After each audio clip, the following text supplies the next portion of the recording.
তো আমরা আমাদের কিনোট উপস্থাপন করার জন্য মুসলমানদের প্রযুক্তি চর্চার সংকট ও উত্তরণের উপায় শিরোনামে আমাদের ডক্টর মোক্তার হোসেন ওনার আলোচনা উপস্থাপন করবেন, ওনার কিনোট উপস্থাপন করবেন। উনি আলোচনা রাখবেন ইনশাআল্লাহ। মোক্তার কত মিনিট উপস্থাপন করছেন? মুসলমানদের প্রযুক্তি চর্চার সংকট ও উত্তরণের উপায়, ডক্টর মোক্তার হোসেন। মোক্তার হোসেন, আমি জাস্ট ওকে, আমি জাস্ট হচ্ছে যে প্রফেশনাল স্পিকার না, ইসলামিক স্কলার না, তবে আমার ক্ষুদ্র জ্ঞানে যেটা আমি জানি, আমি বুঝি, সেটা আপনাদের সাথে শেয়ার করব। তবে ভুল হলে ধরিয়ে দেবেন প্লিজ। ওকে, তো আহ, আমরা পবিত্র কোরআনের, যদি কোরআন যারা আমরা পড়ি জানি, তারা আমরা জানি যে পবিত্র কোরআনে আল্লাহ সুবহানাহু ওয়া তাআলা প্রথমেই সূরা আলাকের প্রথম 5টা যেটা নাজিল করেছেন, তার প্রথমেই হচ্ছে যে বলছেন যে ইকরা। ইকরা মিন্স পড়ো। ইকরা বিইসমি রাব্বিকাল্লাযী খালাক, বিসমিল্লাহির রহমানির রহিম। আল্লাহ বলছেন ইকরা বিইসমি রাব্বিকাল্লাযী খালাক, পাঠ করুন বা পড়ুন আপনার সৃষ্টিকর্তার নামে। খলাকাল ইনসান মিন আলাক, যিনি সৃষ্টি করেছেন মানুষকে জমাট রক্ত থেকে। ইকরা ইকরা রব্বুকাল আকরাম, পাঠ করুন আপনার পালনকর্তা মহান দয়ালু।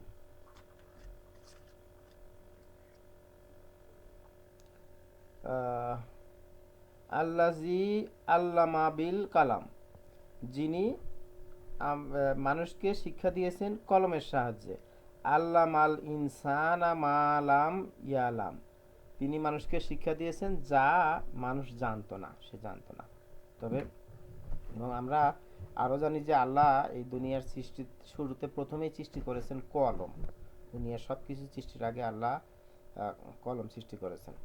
কিন্তু আল্লাহ যখন আমাদের কাছে তার ঐশী বাণী যখন দিয়েছেন রাসূলুল্লাহ সাল্লামের কাছে, তিনি তখন কিন্তু রাসূলুল্লাহ সাল্লামকে কোনো কিছুই বলেন নাই। ঈমান আনার কথা বলেন নাই, আমলের কথা বলেন নাই, নামাজ রোজা এগুলোর তো মানে ধারে কাছেই নাই। এই আমরা যে 5টা আয়াত যেটা আমরা পড়লাম, আল্লাহ সুবহানাহু ওয়া তাআলা বলছেন ইকরা মানে পড়ো। এখন এই পড়ার এই শব্দটা পড়া, এটা অনেক একটা গুরুত্বপূর্ণ শব্দ। এই শব্দটা ছোট হলেও এর ব্যাখ্যা অনেক বিস্তারিত হতে পারে। পড়া বিভিন্ন ধরনের পড়া হতে পারে। আমাদের এই দুনিয়াবি পড়া হতে পারে, আখিরাতি বা ধর্মীয় পড়া হতে পারে। কিন্তু পড়ার যাই হোক, যে ডিরেকশনেই পড়া হোক, তার উদ্দেশ্য হচ্ছে যে জ্ঞান অর্জন করা। একটা কিছু পড়লে, সেটা বুঝলে একটা কিছু জ্ঞান অর্জন করা হয়, এটার উদ্দেশ্যই তাহলে সেটা। পড়ার উদ্দেশ্য আল্লাহ সুবহানাহু ওয়া তাআলা এই জন্য বলছেন যে পড়ো, তার মানে আল্লাহ সুবহানাহু ওয়া তাআলা অনেক বিস্তারিতভাবে বলছেন একটা উদ্দেশ্য, যে আমরা যেটা বুঝি যে জ্ঞান অর্জন করা। এবং এই জ্ঞান অর্জন করার জন্য আল্লাহ সুবহানাহু ওয়া তাআলা আমাদের প্রত্যেক মুসলিম নন নারীর জন্য এই পড়ালেখাকে এবং জানাকে এবং জ্ঞান অর্জন করা ফরজ করে দিয়েছেন। মানে মুসলমানদের মধ্যে যে দায়মি দুইটা যেটা ফরজ, যেটা দায়মি, তার মধ্যে প্রথম সেকেন্ডটাই বলছেন যে যে পড়ালেখা করা, জানা বা জ্ঞান অর্জন করা। এবং এই সম্পর্কে যদি আমরা এগুলো হাদিস আছে, বেশ কিছু হাদিস আছে, যদিও অনেকে মনে করে যে এটা একটা দুর্বল হাদিস, তারপরও আমরা জানি যে রাসূলুল্লাহ সাল্লাম বলছেন যে পড়ালেখার জন্য প্রয়োজনে যদি সুদূর চীন দেশে যেতে হয় তবুও যাও সেখানে। তো রাসূলুল্লাহ সাল্লামের যুগে আমরা জানি যে চীন বা ওই বেলটা মানে শিক্ষা দীক্ষা অনেক উন্নত ছিল আগে থেকেই। এবং রাসূলুল্লাহ সাল্লাম আজ থেকে 1400 এসছেন, কিন্তু এখন থেকে আমরা জানি যে 4000 5000 বছর আগে তখনও মানুষ মানে শিক্ষার প্রচলন ছিল এবং তারা শিক্ষা গ্রহণ করতো। রাসূলুল্লাহ সাল্লাম এখন এই কথাটা, এই হাদিসটা অনেকে দুর্বল হাদিস মনে করেন, কিন্তু হাদিস দুর্বল হোক আর স্ট্রং হোক সেটা কোনো কথা না। কিন্তু এখানে যেটা আমরা বুঝতে পারি, রাসূলুল্লাহ সাল্লাম পড়ার গুরুত্ব দিয়েছেন যেটা হচ্ছে যে অর্থাৎ তুমি চীন বড় কথা না, তোমার যেখানে যাওয়ার প্রয়োজন হয় সেখানে তুমি যাও। সেটা যদি সেখানে চীন বোঝাতে হয়তো দূর বোঝানো হচ্ছে, আমাদের দেশে বাংলায় আমাদের এলাকায় একটা কথা বলা হয় যে কোথায় গেছে মানে দূরে বোঝানোর জন্য বলে, আগে বলতো মানুষ বিলেত গেছে, কোথায় যাচ্ছে মানে বিলেত, মানে বিলেত মানে ইংল্যান্ডে, দূরে বোঝানোর জন্য বোঝানো, তো এটা বোঝানো হয়। হয়তো হয়তো সে সময় চীন বলতে দূরের কোনো দেশকে বোঝানো হয়েছে, তো হয়তো বা দুর্গম এলাকা যেখানে যাওয়া কঠিন সেটা বোঝানো হয়েছে। আমরা জানি যে আরও একটা হাদিস আছে যেটা যেটা মুসলমানদের উদ্দেশ্যে রাসূলুল্লাহ সাল্লাম বলছেন যে তোমরা দোলনা হতে কবর পর্যন্ত বিদ্যা অর্জন করো।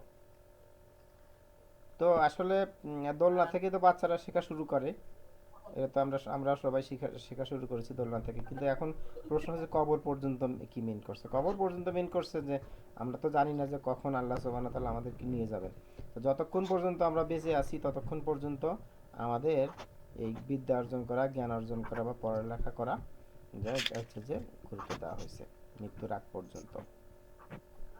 ওকে, এখানে এখানে কবর পর্যন্ত মানে মৃত্যুর আগ পর্যন্ত, নিজে নিজে তো মানুষ কবরে যেতে পারে না, তো কবরে তাকে অন্যরা নিতে পারে, আর সেই মুহূর্তে তো আমরা জানি সেই মুহূর্তে তো মানুষ আর পড়তে পারবে না। তো আসলে এটা রূপক অর্থে ব্যবহৃত হয়েছে যে কবর পর্যন্ত। তো আসলে এটা আসলে মৃত্যুর আগ পর্যন্ত, যতক্ষণ পর্যন্ত জ্ঞান থাকে ততক্ষণ পর্যন্ত বিদ্যা অর্জন করার কথা বলা হয়েছে। আরও একটা আমরা জানি, আরও যে ইসলামিক বই থেকে জানি, সাহাবারা কোনো একটা তথ্যের জন্য বা কিছু জানার জন্য, শেখার জন্য অনেক দূরে, বহুত কষ্ট করে হলেও অনেক দূরে সফর করতে যেতেন। আমরা জানি যে ইমাম হানিফা রাদিয়াল্লাহু তাআলা আনহু অনেক কষ্ট করে অনেক দুর্গম দূরে দূরে মাসের পর মাস, বছরের পর বছর গিয়ে, হেঁটে গিয়ে, যানবাহনে গিয়ে, গাধায় ঘোড়ার পিঠে গিয়ে হাদিস সংগ্রহ করেছেন। তো আমরা এইসব এইসব যে এসবগুলো যে জানলাম, তো যেটা এখান থেকে যেটা আমরা বুঝতে পারছি হাদিস এবং কোরআনের আলোকে, যে পড়ালেখা মানে করার জন্য কোরআন এবং হাদিসে উৎসাহ এবং অনুপ্রেরণার কোনো ঘাটতি নেই। কোরআন এবং হাদিসে পড়ালেখা করার জন্য, পড়ার জন্য এবং জ্ঞান অর্জনের জন্য যে অতীব গুরুত্ব আহ, আহ, দেওয়া হয়েছে, এ বিষয়ে কোনো সন্দেহ নেই। কিন্তু এখন প্রবলেম হচ্ছে যে বিশেষ করে এখন মুসলমানদের মধ্যে, যেহেতু আমরা মুসলিম এবং ইসলামিক চর্চা করি, এবং তো আমাদের মধ্যে নিজেদের প্রবলেমটা নিজেরাই ধরা ভালো। আমরা বুঝতে পারি যে তাহলে নিজেদের ভুল অনেক সময় নিজেরা বোঝা যায় না, কিন্তু আমরা যদি সেটা একটু পর্যালোচনা করি তাহলে হয়তো কিছু উম, বিষয় পেতে পারি যেটা আমাদের প্রবলেমটা কোথায়, মেইন সংকটটা কোথায়, এই মুসলমানদের প্রযুক্তি চর্চায় যে সংকটটা কোথায়। প্রথম অনেকগুলো সংকট হতে পারে, তবে আমাদের কাছে যেটা এগুলো আমাদের চোদ্দের রঞ্জু ভাই, শফিকুর রহমান রঞ্জু ভাই এই পয়েন্টগুলো আসলে উনি আমাকে দিয়েছে। তো প্রথম আমরা জানি যেটা আছে আমাদের লেখাপড়ার অভাবের, স্বভাবের অভাব। আসলে আমাদের প্রবলেমটা হচ্ছে যে স্বভাবের অভাব, মানে আসলে আমাদের যদিও আহ, আমাদের মানে কোরআন এবং হাদিসে যেটার উপর গুরুত্ব দেওয়া হয়েছে, আমরা তো আসলে মানুষ, বিশেষ করে আমরা মুসলমানরা বলি সেটার দিকেই আমরা গুরুত্ব কম দিই। তো যেটা হচ্ছে পড়ালেখার অভাব, আহ, মানে স্বভাবের অভাব এবং প্রচণ্ড আমাদের পাঠ বিমুখতা। তো আরেকটা যেটা কথা হচ্ছে যে আমরা যেহেতু প্রযুক্তির দিকে আসছি, প্রযুক্তির ব্যবহারের অনিচ্ছুক এখনো আমাদের মধ্যে অনেকেই আছেন যারা আলহামদুলিল্লাহ ধর্মে এবং কর্মে চর্চায় অনেক আহ, এগিয়ে আছেন, কিন্তু তারা এই প্রযুক্তি ব্যবহার করতে অনিচ্ছুক। মানে এখানে হয়তো অনেকের প্রশ্ন তোলে যে এটা কি বিদআত নাকি এই প্রযুক্তিটা ব্যবহার করা, এটা কি যাবে কি না যাবে, কোরআনে তো এটা লেখা নাই, হাদিসে তো এটা লেখা নাই। তো কোরআন হাদিসে তো অনেক কিছুই লেখা নাই, যেটা রাসূলুল্লাহ সাল্লামের সময় যেগুলো ছিল না, যেসব প্রযুক্তি, সেগুলো তো কোরআনে নিশ্চয়ই থাকবে না। এখন আমরা একটা এক্সাম্পল যদি দেই মনে করেন, তাহলে আমরা দেখব যে এই মাইক, মসজিদে মাইক্রোফোন ব্যবহার করা যাবে কি না যাবে, করা হবে কি না হবে, মাইক্রোফোন যেটা আমরা লাউড স্পিকার, এই সিদ্ধান্ত নিতে মুসলমানদের মধ্যে মনে হয় কয়েক মানে 100 বছরের বেশি সময় পার হয়ে গেছে। মুসলমানরা 100 বছরের বেশি সময় হয়তো আমার আমার ধারণা যে পার করেছে এটার ব্যাপারে ডিসিশন নিতে, যে মসজিদে বা নামাজ পড়ার সময় মাইক ব্যবহার করা যাবে কিনা। এখনো আমি কোনো কোনো জায়গায় মসজিদে দেখেছি যে অনেক দেশে বা বাংলাদেশে মানে সব সময় মাইক ইউজ করবে কিন্তু নামাজের সময় মাইক ইউজ করবে না। এবং আমার স্পষ্ট মনে পড়ে 2000 সালে ওই ইজতেমায় ইজতেমায় ইজতেমায় মাঠে যেখানে লাখ লাখ লোক হয় নামাজ পড়ে একসাথে, সেখানে তারা আজান দেয়, মাইক ইউজ করে, কিন্তু যখন নামাজ পড়ার সময় মাইক ইউজ করে না। তো একবার আমি দেখছি, আমার মনে আছে আসরের নামাজের সময়, তো মাঝ বরাবর সময় এরা হচ্ছে যে মাইক মনে হয় একটা ইউজ করতো শুধুমাত্র ইমাম বা কেউ বা পিছনে যারা মুকাব্বির থাকতেন। তো এক সময় দেখা গেছে যে এক গ্রুপ, কেউ কেউ সেজদা দিচ্ছে, কেউ উঠতেছে, কেউ হচ্ছে যে রুকু যাচ্ছে, কেউ সালাম ফিরছে, কেউ আরো নামাজ পড়তেছে, মানে একটা হযবরল অবস্থা আসরের নামাজের সময়। তো তারপরে শুনলাম যে তারপর ওই দিনের পর থেকে দেখলাম যে মাগরিব বা এশার নামাজে মাইক ব্যবহার করলো, এই মাত্র 2000 সালে, যেখানে লাখ লাখ মানুষ নামাজ পড়ে। তার মানে আমাদের সেখানে মুসলমানদের এই প্রযুক্তি ব্যবহারের অনিচ্ছাকতা একটা বড় বড় একটা প্রভাব ছিল। আর এটা হয়তো কারণ হতে পারে, অনেকগুলো কারণ হতে পারে। একটা কারণ হতে পারে প্রযুক্তি ব্যবহার সম্পর্কে ভীতি ভীতি থাকতে পারে, যেটা আমি ব্যবহার করব তাতে আমি কি পারবো কি না পারবো। আসলে কথা হচ্ছে যে সবাই তো ব্যবহার করবে এমন কোনো কথা নাই। ওকে, তো এর মধ্যে একটা গ্রুপ অফ পিপলের মধ্যে সবাই যে সবকিছু জানবে তা তো না। এর মধ্যে যারা জানে, যে কয়জন জানে, সেগুলো তারা সহযোগিতা করবে, সহযোগিতা করলে ইউজ করলেই হচ্ছে যে হয়তো ফায়দা আসবে, সবাই ফায়দা পাবে। আর বিশেষ করে আমাদের আরেকটা প্রবলেম যে গণিত এবং বিজ্ঞান বিষয়ে আলোচনা বা চর্চার আমাদের মুসলমানদের মধ্যে বড়ই অভাব আছে। আমরা জানি যে বাংলাদেশের শিক্ষা ব্যবস্থা সম্পর্কে আমরা সবাই কম বেশি পরিচিত। বাংলাদেশের শিক্ষা ব্যবস্থা বড় একটা অংশ, ছাত্রদের বড় একটা অংশ তারা হচ্ছে যে মাদ্রাসা, ইসলামিক শিক্ষা পড়ে, মাদ্রাসায় পড়ে। আপনারা যদি দেখেন তাদের কারিকুলাম, যদি খেয়াল করে দেখেন, তারা একই হাদিস ওই আরবিতে পড়বে, উর্দুতে পড়বে, ফার্সিতে পড়বে, বাংলায় পড়বে, ইংরেজিতে যদি পারলে পড়বে, না পড়লে নাই। কিন্তু এই শুধু হাদিস এবং কোরআন নিয়েই তাদের যত রকমের এই ব্যাখ্যা বিশ্লেষণ এগুলো আছে। বিজ্ঞান এবং সায়েন্স নিয়ে তাদের হচ্ছে যে এই চর্চার বড়ই অভাব। বা অনেক একটা অংশ, ছাত্রদের একটা অংশ, তারা মনে করে বিজ্ঞান পড়া মানে এই মানে প্রিলিমিনারি এলিমেন্টারি স্কুলের বিজ্ঞান পড়লেই হলো, ম্যাথ পড়া মানে, গণিত পড়া মানে যোগ বিয়োগ গুণন ভাগ জানলেই হলো। কিন্তু এর মধ্যে যে আরও বিস্তারিত অনেক পড়া, এই সায়েন্স এবং ম্যাথের এই সাইডে, যেগুলো যে আসলে টেকনোলজির মানে বেস বা ফাউন্ডেশন, এটা অনেকেই স্বীকার করছে না, বোঝার চেষ্টা করছে না। আর সেখানে তো টেকনোলজি বা নতুন নতুন প্রযুক্তি পড়া বা ব্যবহার করা, সেটা তো বড়ই অভাব।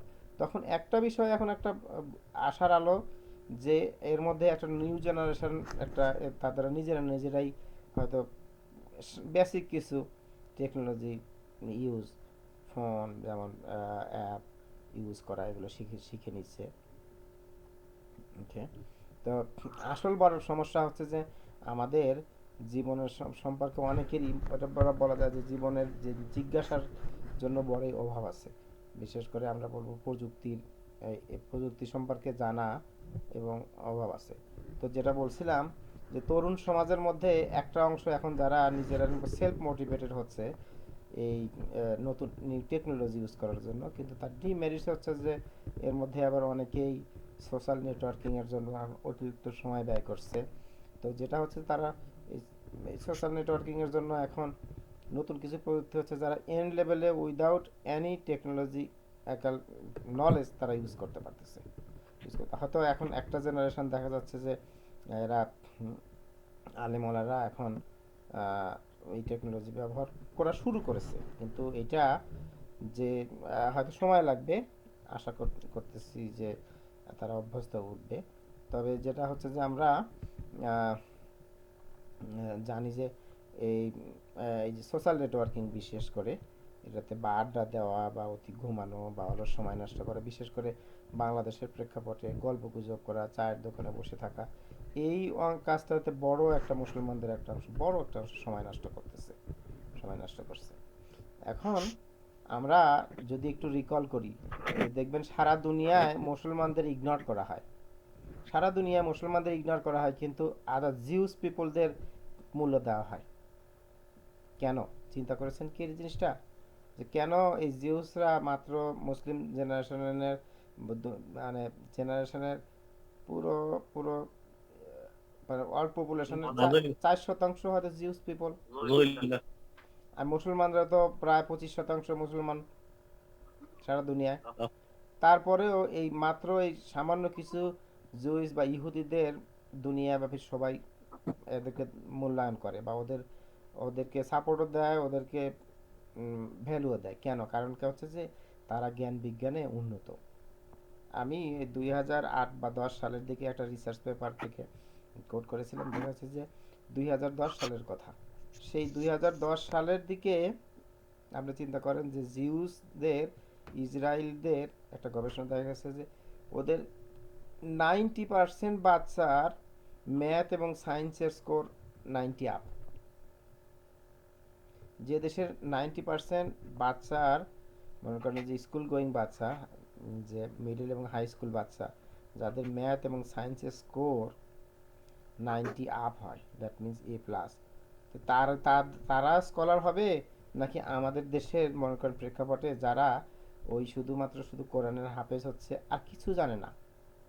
শুধু আমি এমনও হাফেজ দেখেছি যে সূরা ওই মানে আম্পারার, জুজ আম্মার যে সূরাগুলো আছে এগুলোর মিনিংও জানে না, কিন্তু আলহামদুলিল্লাহ পুরো কোরআন, তারা পুরো কোরআন মুখস্থ তাদের। অথচ যে সূরাগুলো প্রতিদিন নামাজের জন্য পড়ে সেই সূরাগুলোর অর্থ জানে না, সেই সূরাগুলোর মানে ট্রান্সলেশনও তুলে জানে না, ব্যাখ্যা তো পরের কথা। তো তার মানে আমরা বুঝতে পারছি যে জ্ঞান বিজ্ঞানের জন্য আমরা এই সায়েন্সের এবং ম্যাথ সায়েন্সের জন্য পিছিয়ে থাকার জন্যই আমাদের এত দুর্ভোগ এবং সবাই আমাদের ইগনোর করে।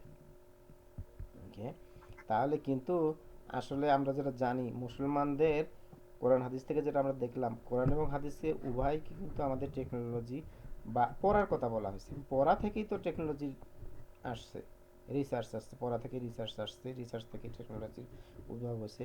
কিন্তু আমরা জানি মুসলমানদের কিন্তু গৌরবোজ্জ্বল ইতিহাস ছিল, মুসলমানদের গৌরবোজ্জ্বল ইতিহাস ছিল। যেমন আমরা জানি যে মুসলমানরা স্পেনে 500 বছর মানে রাজত্ব করে গেছে, নট অনলি স্পেন, এবং আরও অনেক দেশে মুসলমানরা মানে সহস্র বছর তারা সেখানে রাজত্ব করে গেছে এবং গ্লোরিয়াস তারা ভূমিকা পালন করে গেছে, ন্যায় নীতি সততার পালন করে গেছে।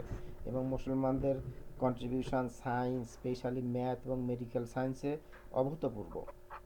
এবং মুসলমানরা আগের আলকেমি থেকে শুরু করে অনেক মুসলিম বিজ্ঞানীরা তারা মেডিকেল সায়েন্সে অনেক অবদান রেখেছেন। কিন্তু এখন প্রশ্ন হচ্ছে যে কি সেই যুগের যখন মানে প্রযুক্তির ঘাটতি ছিল তখন মুসলমানরা অনেক এগিয়ে ছিল, কিন্তু এখন মুসলমানরা পিছিয়ে কেন? এটা কিন্তু একটা প্রশ্ন।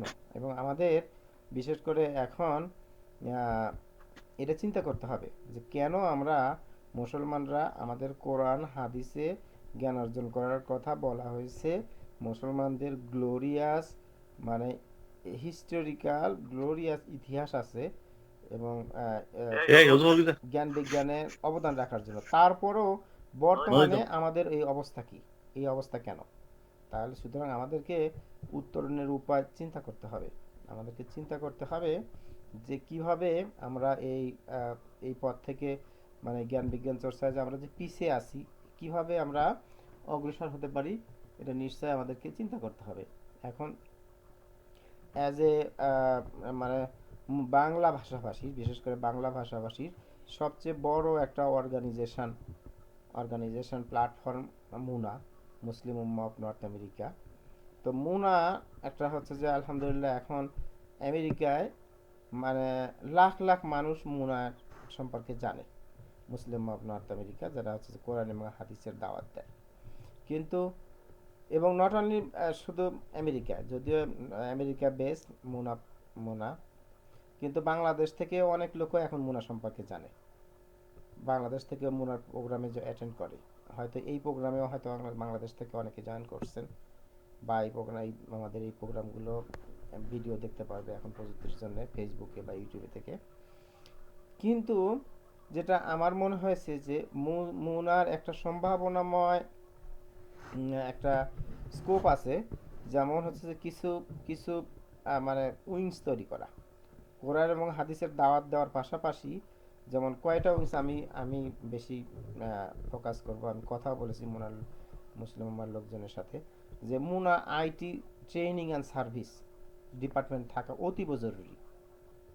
মুনার এবং সেই সংগঠনের যা ভাইরা আছে, আমি জানি ভাইরা বোনেরা আছে, তারা অতীব স্কিল এবং ভেরি স্কিলফুল এবং ট্যালেন্ট পারসন। তাদেরকে যদি এই আমার ধারণা যদি 6 মাসের একটা ট্রেনিং, কিছু ট্রেনিং করানো যায়, 6 মাস বা 1 বছর যাই হোক, যদি একটা ট্রেনিং করানো যায়, তাহলে এই মুনার সংগঠনের যারা স্কিল পারসন আছে, যারা তারা সংগঠনের সাথে জড়িত, এদেরকে 6 মাস বা 1 বছরের কিছু শর্ট ট্রেনিং দিয়ে আইটি ফিল্ডে ঢুকানো যাবে।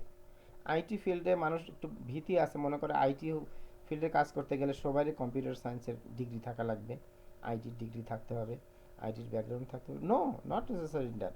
এই যে আমরা জানি যে এই আইটির এই ফিল্ডটা ইন্ডিয়ানরা দখল করে আছে। কেন দখল করে আসছে কীভাবে জানেন? ওরা হচ্ছে যে যারা এই মানে আইটির এই ইন্ডিয়া থেকে যারা যে এখানে ওভারসিজ এসে কাজ করতেছে বা ইন্ডিয়া বসে আইটির জব করতেছে, এরা কিন্তু সবার কিন্তু কম্পিউটার সায়েন্সের ডিগ্রি নাই।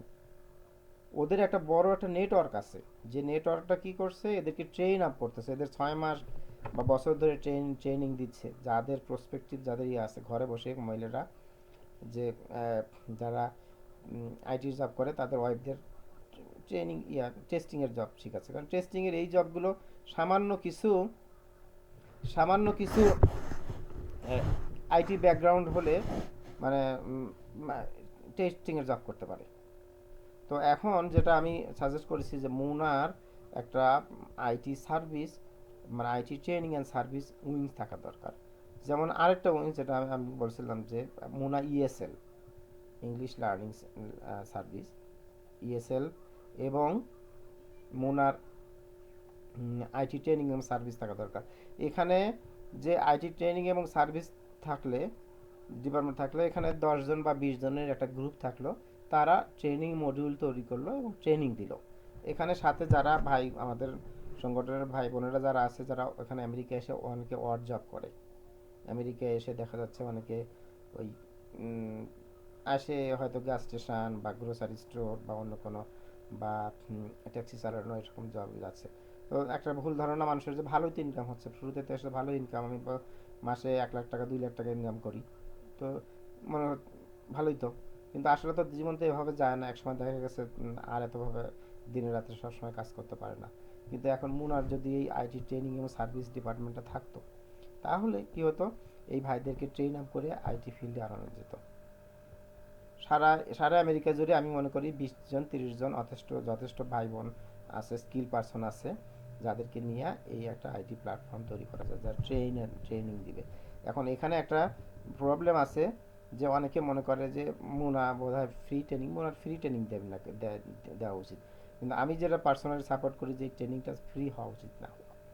ফ্রি হলে মানুষজন ওটাকে অ্যাকসেপ্ট করতে চায় না, মানুষজন মনে করে যে না, ফ্রি জিনিসের ভ্যালু নাই, যদিও ভ্যালুয়েবল হয়। তারপর সেজন্য একটা ফি নেওয়া যেতে পারে, তারা একটা ফি দিবে, কারণ যারা যারা এক্সপার্ট ট্রেনারকে দিয়ে ট্রেন করাতে হলে তাদের সময়ের দাম আছে, তাদেরকেও পে করতে হবে, অনারারিয়াম দিতে হবে। এবং সেখান থেকে মুনা একটা অংশ প্রফিট নিল, ট্রেনিংয়ের জন্য একটা অংশ খরচ হলো, ট্রেনাররা একটা অংশ পেলো, এবং আলহামদুলিল্লাহ আমাদের মুনার ভাই বোনরা আইটি ফিল্ডে স্কিল হলো। এবং যারা এখন আমি এই ব্যাপারে অনেকবার প্রপোজাল দিয়েছি, তবে একটা অনেকেই কিছু বলেছে আটলান্টা আসার পরে, আটলান্টা জর্জিয়া মুনা সেন্টার হচ্ছে, হয়তো মুনা সেন্টার হলে তখন অনেকে বলছিলেন যে মুনার সেন্টার হলে তখন হয়তো এই আইটি ব্রাঞ্চ শুরু করবে। কিন্তু আমি যেটা মনে করি, মুনা সেন্টার হওয়ার প্রয়োজন নাই, আর জর্জিয়া সেন্টার হওয়ার প্রয়োজন। এটা এখন তো ভার্চুয়ালি হচ্ছে যে করা যেতে পারে। মানে যে এখন আমরা এই প্রোগ্রামে জয়েন করছি, এখন আমাদের এই প্রোগ্রামে দেখেন আমি দেখতে পাচ্ছি বাংলাদেশ থেকে আমার একটা কাজিন ইসমাইল হোসেন, সে জয়েন করেছে। তো আসলে তার মানে কি, আমরা আমাদের এই যদি প্রযুক্তির চর্চা এবং ব্যবহার ট্রেনিং, এটা কিন্তু আমাদের জন্য একটা বড় সুযোগ আসছে। আমরা কিন্তু আমাদের সামান্য ইফোর্ট এবং পরিকল্পনার মাধ্যমে আমরা এই সুবিধাগুলো আমাদের সংগঠন মনা এবং অন্যদের মাঝে ছড়িয়ে দিতে পারি। তাহলে একটা সুবিধা হচ্ছে কি হবে, কি যারা আমাদের সংগঠনে নাই তারাও আমাদের দিকে আসবে। কিন্তু হয়রাজ এখন দেখা যাচ্ছে উল্টোটা, যারা এই ইসলামিক মাইন্ডের ছিল বাংলাদেশে, নামাজ কালাম পড়তো, অনেক ভালোভাবে সৎ এবং হালাল পথে জীবিকা নির্বাহ করত, জীবনযাপন করতো, কিন্তু এখানে মানে জাস্ট কোনো উপায় নাই জন্য অনেক ভাই বোনের দেখা যাচ্ছে যে ওয়ার্ড জব করতে হচ্ছে, মানে লিকার স্টোরে কাজ করতে হচ্ছে, তো অনেক সময় মানে হালাল না এমন কাজ করতে হচ্ছে। আমি মনে করি যে আমাদের জন্য এটা একটু মানে গুরুত্ব দেওয়া উচিত, কিভাবে আমরা এই প্রযুক্তি, বর্তমানে আমরা প্রযুক্তি যেমন এই যে জুম প্রযুক্তি বা ওয়েবএক্স, এটার মাধ্যমে আমরা ট্রেনিং করাতে পারি, এবং এই প্রযুক্তিটা মুসলমানদের, বিশেষ করে আমাদের আমাদের বাঙালি মুসলমানদের মধ্যে করে, বিশেষ করে আমাদের সংগঠনের ভাই বোনদের মধ্যে ছড়িয়ে দিতে পারি, তাহলে আমার মনে হয় একটা সুবিধা হবে কি, যে দেখবেন অন্যরা যারা আমাদের এন্টি, যারা আমাদের লাইক করতো না বা করে না, তারাও একসময় আমাদের দলে ফিরবে। একটা আমার কথা আছে যে যদি ওই মৌমাছি কি বলে যে ফুলে যদি মধু থাকে, তাহলে কিন্তু মৌমাছিকে মাইকিং করতে হয় না, মৌমাছি নিজে নিজেই আসে। তো আমরা যদি এরকম মধু ছড়াতে পারি, তাহলে আমাদের সংগঠনের লোকের অভাব হবে না, আমাদের সংগঠনের ইনকামও হবে ইনশাল্লাহ, এবং আমাদের মানে দাওয়াতি কার্যক্রম, আমাদের যা লক্ষ্য এবং উদ্দেশ্য, সেগুলো সবগুলো সফল হবে। তো এই পর্যায়ে আমি হচ্ছে যে অবশ্যই সবাইকে অংশ নেওয়ার জন্য ধন্যবাদ জানাই, থ্যাংক ইউ ফর অ্যাটেন্ডিং। এই পর্যায়ে আমি উন্মুক্ত করে দিতে চাই, আপনাদের যদি কারো কোনো পরামর্শ থাকে, বিশেষ করে আমি যদি আমার আলোচনায় কোনো কিছু ভুল বলে থাকি, তাহলে please don't hesitate to correct me, okay. এবং এই পর্যায়ে আপনাদের যদি কারো কি মন্তব্য থাকে, তাহলে let's do an open discussion for the next 10 minutes. জাযাকাল্লাহ খায়ের, আসসালামু আলাইকুম। প্রশ্ন উত্তর আমি এখনো পর্যন্ত চ্যাট বক্সে বা আমার মেসেজে কাউকে পাইনি, তো আমি নিজেই একটা প্রশ্ন করতে চাচ্ছি, সেটা ডক্টর মোক্তারের কাছে। সেটা হচ্ছে যে প্রযুক্তির আর কি কোনো শাখা আছে বিকল্প, যে শাখাগুলোতে আমরা উদ্বুদ্ধ করতে পারি আমাদের ভাইদেরকে, বা এবং উদ্বুদ্ধ করার উপায় কি? আসসালামু আলাইকুম, আলহামদুলিল্লাহ, খুব সুন্দর একটা প্রশ্ন করছেন। কিন্তু প্রযুক্তির, আপনারা তো বলছেন একটা শাখা, প্রযুক্তির আসলে অনেক শাখা আছে, যেটা আমি আমার আলোচনা বলছিলাম, যে মানুষ মনে করে যে অনেকে হয়তো মনে করে যে আইটির জব বলতে মনে হয় শুধু এই মানে প্রোগ্রামিংই আছে, এবং আইটি জব করতে বলতে গেলে শুধু প্রোগ্রামিংই করতে হবে, কিন্তু না, তা কিন্তু না। আইটির অনেক জব আছে, যেমন মনে করেন একটা অফিসে আপনি শুধু ডেটা এন্ট্রি দিতে পারেন, বা হচ্ছে যে ডেটা এন্ট্রির কাজ করতে পারেন। বাংলাদেশ থেকে আমি দেখতাম যে শুধুমাত্র ক্রেইগ লিস্টে পোস্ট দিত, কতগুলো ছেলে ক্রেইগ লিস্টে দিলে, আপনি ক্রেইগ লিস্টে যদি যান, দেখেন বিভিন্ন আমি যদি একটু আমি শেয়ার করছি আমার স্ক্রিন, যদি দেখতে পান, যদি ক্রেইগ লিস্টে যান, আমরা তো জানি ক্রেইগ লিস্টে আমরা কেনাকাটা করি, তাই না? ক্রেইগলিস্ট ক্রেইগলিস্ট.org, ক্রেইগলিস্ট আটলান্টা যদি যাই আমরা, মনে করেন ক্রেইগলিস্টে আমরা যারা পার্সোনালি যারা ইউজ করি, তারা ফ্রি আমাদের জিনিসপত্র কেনার জন্য বা বিক্রির জন্য এখানে দিতে পারি, অ্যাড দিতে পারি। কিন্তু যারা প্রফেশনাল বিজনেস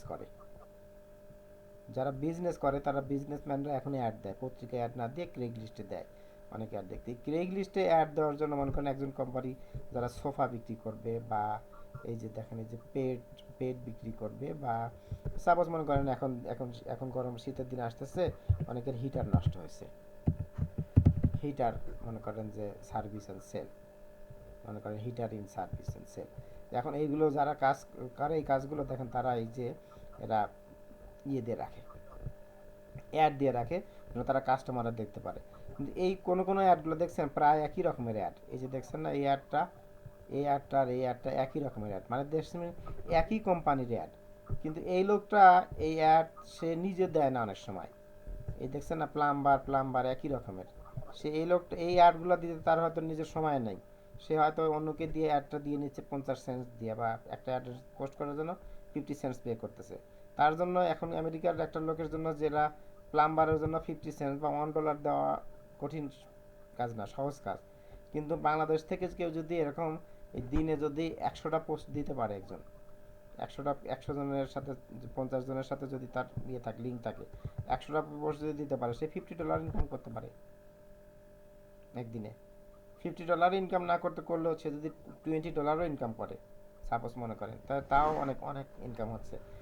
তাহলে এখন এই প্রযুক্তি জানলে যে নট অনলি যে প্রোগ্রামিং করতে হবে, বা এখন আমাদের যে মেডিকেলের ডেটা এন্ট্রি দেওয়া, তারপরে ইন্স্যুরেন্সগুলোর সাথে কাজ করা, বিশেষ করে আরও কিছু কাজ আছে, যেমন এই যে 24/7 অনেক সব আমেরিকার অনেক কোম্পানি 24/7 কাস্টমার সার্ভিস সেবা দেয়। এরা কিন্তু বাংলাদেশ থেকে দেয় না, আপনি আমেরিকা বসে থেকে দেয় না, এদের কল ফরওয়ার্ড হয়ে যায় ইন্ডিয়া, ফরওয়ার্ড হয়ে যায় ভিয়েতনাম, অন্য দেশে। তো এইগুলোর সাথে যোগ হতে পারলে এই সব কল ফরওয়ার্ডিং কল সেন্টার যেটা বলে, বাংলাদেশ থেকে এই সার্ভিস দেওয়া যেতে পারে, বা এখান থেকে শিখে এখান থেকেও করা যেতে পারে। ধন্যবাদ ডক্টর মুক্তার। আমরা ডক্টর মুক্তারের কাছ থেকে আমরা শুনলাম আমাদের প্রযুক্তি প্রসঙ্গে, প্রযুক্তি, মুসলমানদের প্রযুক্তি চর্চার সংকট ও উত্তরণের উপায়। তো অনেক অনেক ধন্যবাদ। আমরা এবার আমাদের দ্বিতীয় বক্তার আলোচনা শোনার জন্য অপেক্ষা করছিলাম। আমাদের দ্বিতীয় বক্তা হচ্ছেন রেজাউল করিম রেজা আমাদের সামনে উপস্থাপন করছেন আদব ও আখলাক শিক্ষায় আদর্শ পরিবারের ভূমিকা। জনাব রেজাউল করিম রেজা।